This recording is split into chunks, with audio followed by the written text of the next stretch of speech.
Dieu peut-il mentir? Dieu est saint. Ésaïe 6.3. S'adressant l'un à l'autre, il proclamait « Saint, Saint, Saint est le Seigneur des armées célestes. Toute la terre est pleine de sa gloire. » Cette qualité fait qu'il lui est impossible de mentir. La sainteté de Dieu, c'est sa perfection morale et éthique, son intégrité absolue qui le distingue de toutes ses créatures. La sainteté de Dieu est ainsi liée à sa transcendance. Dieu ne se conforme à aucune norme de pureté, il est la norme. Dieu est absolument saint avec une pureté infinie qui ne peut être changée. En raison de sa sainteté, quand Dieu parle, il ne ment pas et ne peut pas mentir. Il ne trompe jamais, il ne déforme ou ne déforme jamais ce qu'il dit ou fait. Mentir est contre sa nature.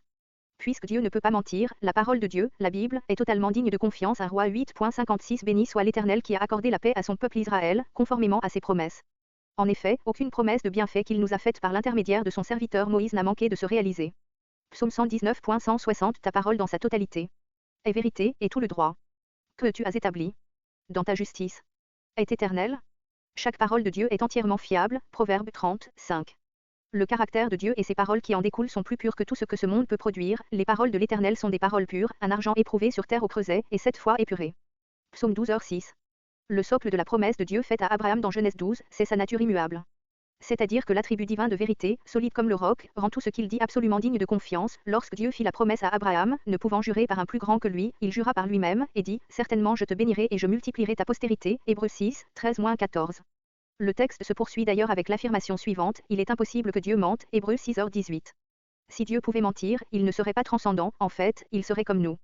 L'humanité a pour caractéristique de cacher, de dénaturer et de déformer la vérité. Mais, Dieu n'est pas homme pour mentir, ni humain pour se repentir. A-t-il jamais parlé sans qu'il tienne parole? Et n'accomplit-il pas ce qu'il a déclaré? Nombre 23h19.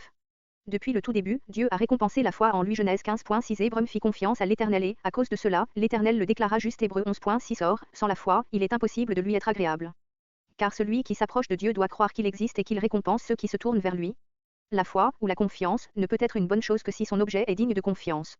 La foi en une personne ou une chose peu fiable est problématique. Si Dieu pouvait mentir, alors ses paroles seraient suspectes et il serait indigne de notre confiance.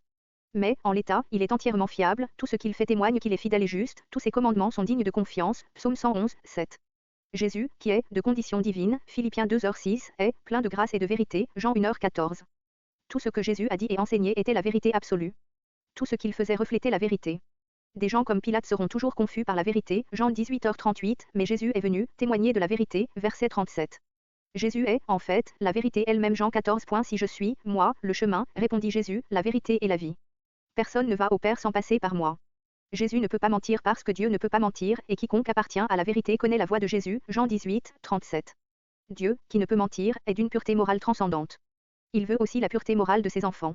Dieu ne peut pas mentir, et les disciples du Christ ne devraient pas mentir, c'est pourquoi, renoncez au mensonge, et que chacun de vous parle selon la vérité à son prochain, car nous sommes membres les uns des autres. Éphésiens 4h25. Avec qui Dieu habite-t-il? Demande le psalmiste. La réponse, en partie, est que Dieu demeure avec l'un qui dit la vérité de tout son cœur, psaume 15, 2. Puissions-nous aimer la vérité autant que Dieu?